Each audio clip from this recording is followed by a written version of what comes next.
So this is what the great secret of the government is. When I said it's the greatest secret the United States has, I'm not kidding. I mean, the space program was created for that reason. Absolutely. Just like that letter that Ken Kuzmin had sent me, and they produced a postage stamp. I mean, within months of it, and then finally they call the Apollo mission Apollo, which is the second Greek sun god. They send the sun god to the moon to pick up the evidence that the sun nova to bring it back. I mean, it's hilarious. It's in plain. It's in plain sight. I don't know what else to say. It's just.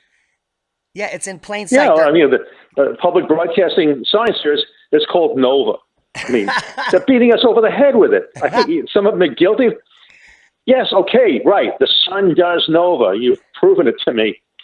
And the next one, the next video is in Series 4, and is going to be Part 4C.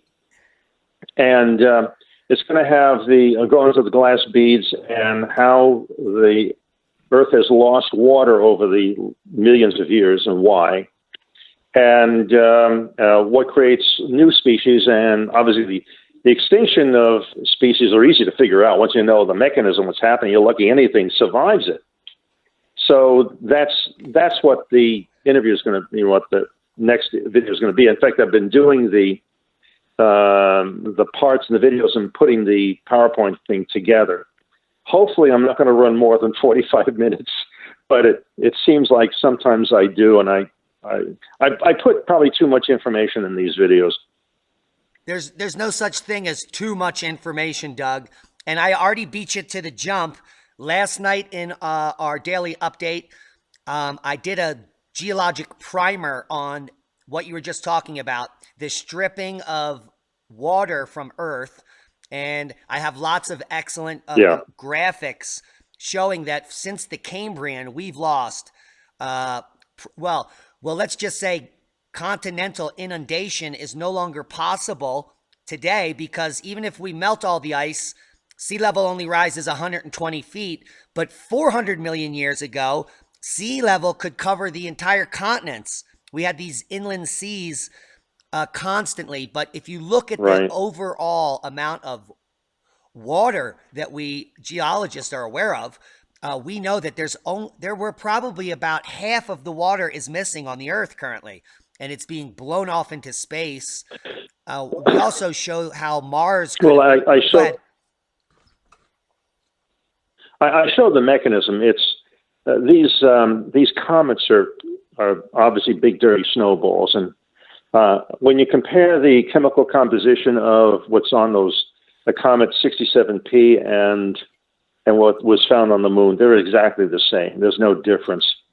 And the same is true for the glass beads found in Antarctica and all over the world. You'll see some of them in the next video. The point is, I have to wind up proving it overwhelmingly, even though you can't really do it in little 45-minute video sections. The book is really the only way to do it. But I've broken it up so there's no doubt in anybody's head that our sun does nova. It does it every 12,068 years. There will be a Part C to this Part 4, because I have to really give people a scientific explanation of why the Earth's rotation stops and it goes in the other direction. There is a reason, and I thought the deep sea canyons were obviously proof enough, because that's the only way you can have those deep sea canyons. There can't be any salt water there for the fresh water to cut a canyon all the way down to 10, 11,000 feet below current sea level. I mean, there's no other way. So, but it didn't ring in some people's heads. So I'm going to have to, I'll give you the whole scientific reason. Some was actually covered in Series 1, I think Part 3, which was why the natural log ETX shows up in our reality. No one's ever figured that out except myself. And it has to do with the delay in propagation and how information is phased into this existence, in this reality. But that's it. Again, the theory is a complete break from the matter-oriented theory of existence that we were all taught in school. Some of the people that are commenting don't seem to understand that. Maybe they didn't see Series 1. But the reason, the explanations I'm giving is not going to be found in textbooks. Forget it. They're wrong. That's why they never figured it out. It has to be, you have to have a totally different philosophy of the universe. And there's only two ways you can describe the universe. What we're stuck with now is this matter theory of existence that you actually inherited from Aristotle. And the other one is an information theory of existence, which some big names in science, even 20, 30, and 40 years ago, were hinting at because they knew something was wrong with what they had.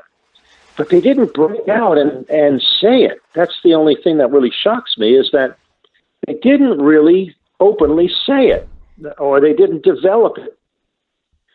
You know, that's what I put in. I think the first of series one is that other guys knew some of this stuff. But that's the error that man has done, and you don't even know really why you have this Aristotelian matter-oriented theory of existence. And I think in series 12, I'll probably tell everybody. It'll freak everyone out, and probably half the world will hate my guts. Well, that means you're doing something right. You need to have some enemies, or dissenters, let's say. But let me quick throw this out to you. Are you familiar with the Emerald Tablets? No. The Emerald Tablets of Thoth has a very eerily similar description as your glowing tablets that Moses found. They're made of some strange material. They had a strange group of letters on it, and they were definitely extraterrestrial. And Thoth is supposedly the first king of Egypt. He was the Atlantean that made it, and he developed Egypt and the pyramids and all that. And this goes way back before Moses. Do you think there could be... Can I add something here? Yeah, please. Where did you first hear of these tablets?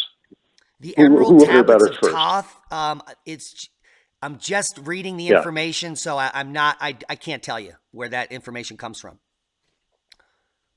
Well, what you have to do is, I read a lot of mythologies from when I was at UCLA and University of Washington, both.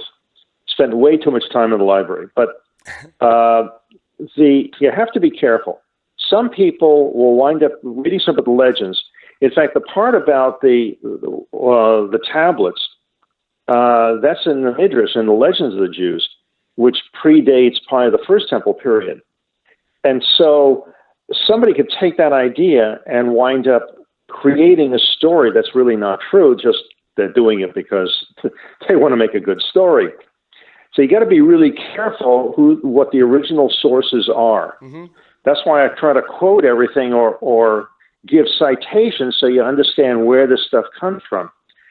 So that's what you have to be really careful about. The part about the tablets, like I mentioned, they weren't stone. I think I proved pretty effectively. Moses, who was 81 years old at the time, could not be carrying 90 to 100 pounds on his back, period. He's not doing it.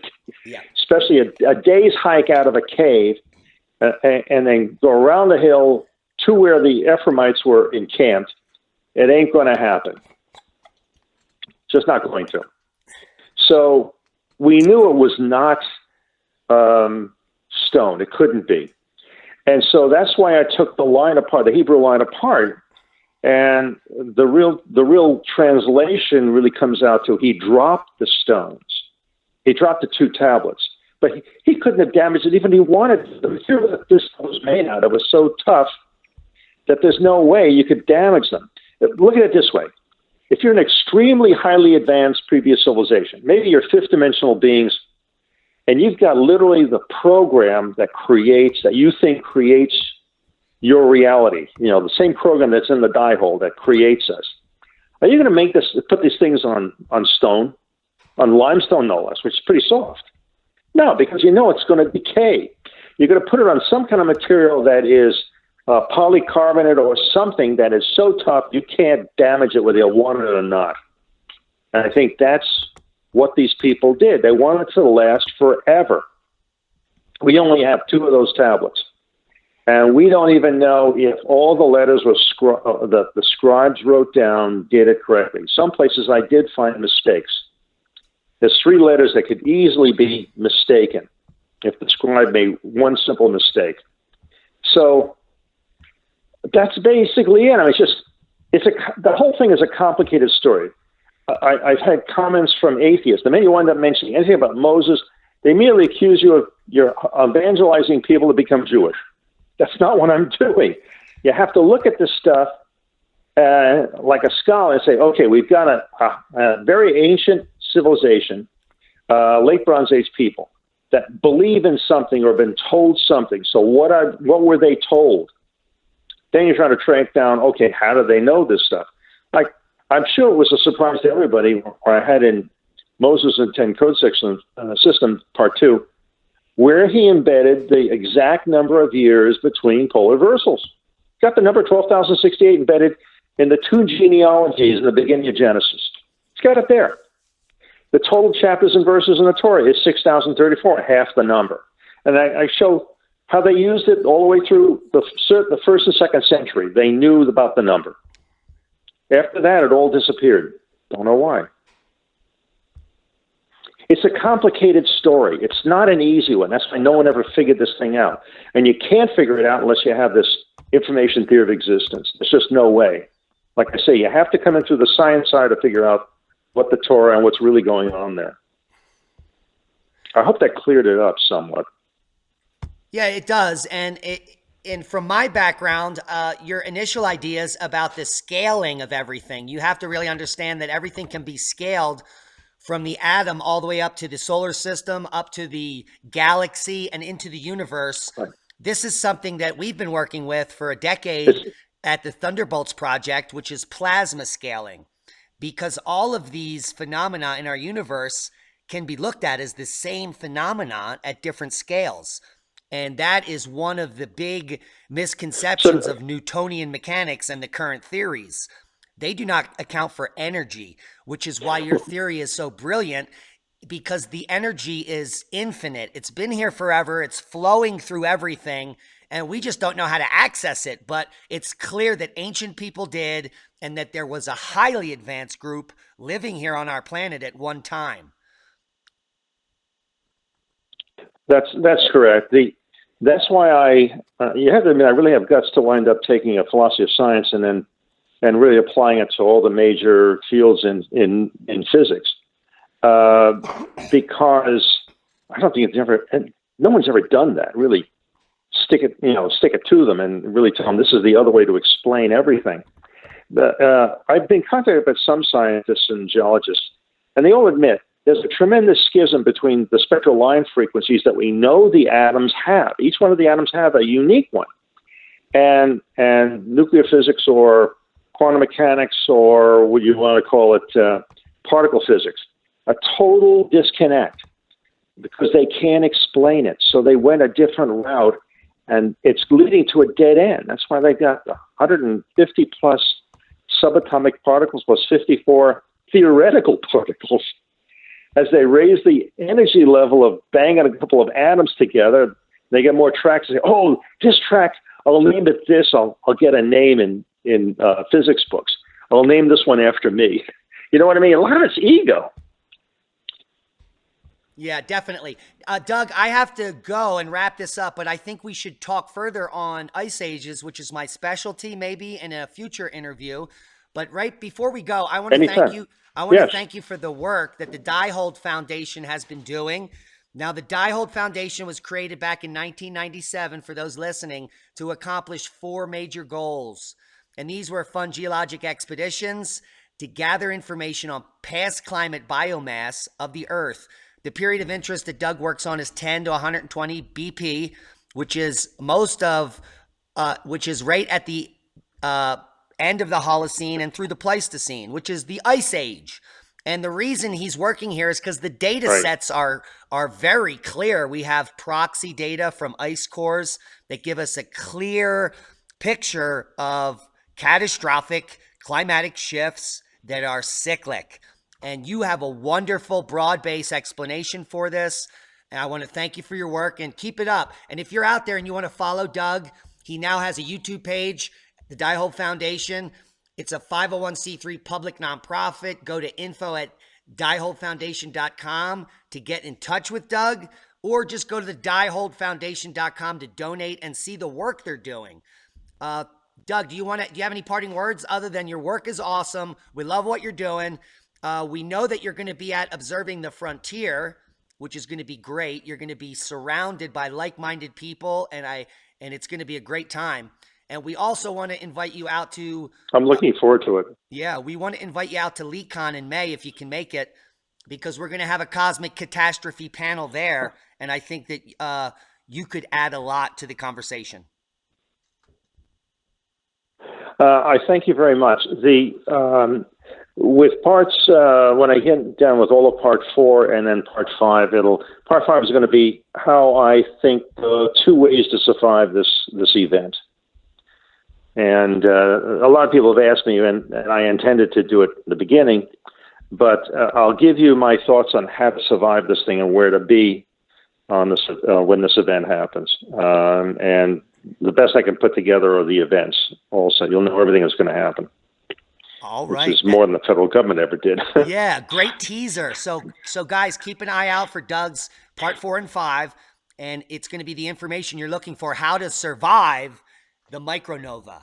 It was a pleasure talking with you, Doug. Let's do this again soon. And be well. Keep up the good work.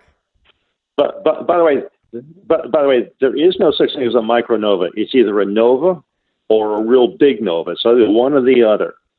I don't know where the expression micronova came in, but unfortunately, it's a regular nova. Period. Yeah, well, the problem is that we were all taught that when a star novas, it goes boom, boom. I know. Yeah, forget all of that. They lied. Yeah, they lied.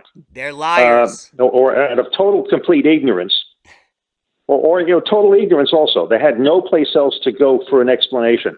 That's the problem.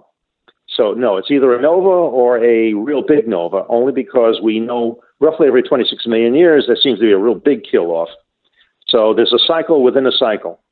Yes, indeed. That's the whole point. Indeed. But don't say micronova. I think basically they're wiping it out anyway on Google. If you try to search for it, nothing comes up. Yeah, and I agree with you. They're all novas of different scales, and for what I see from the proxy data, that these novas are multivariate and different. Each one's different. So I'm really looking forward to part 4 and 5. Because each star is... Yeah, go ahead. Yeah, each star is different. That's because each star is different and they're different sizes. That's the only reason why. Pleasure talking with you, Doug. Anyway, you too. Take it easy. Have a great day and enjoy yourself.